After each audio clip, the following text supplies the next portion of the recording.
একটা নারী তিলে তিলে শেষ হয়ে যায় স্বামীর অবহেলায়।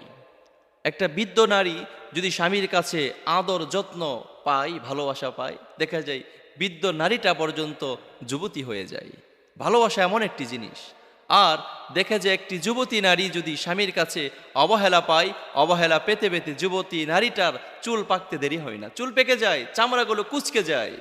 এজন্য বলা হয় স্বামীর অবহেলায় একটা নারীকে তিলে তিলে শেষ করে দেয়। এজন্য প্রিয় ভাই, আপনাকে বলছি, আপনার স্ত্রীটাকে আপনি তিলে তিলে শেষ করে দিবেন না।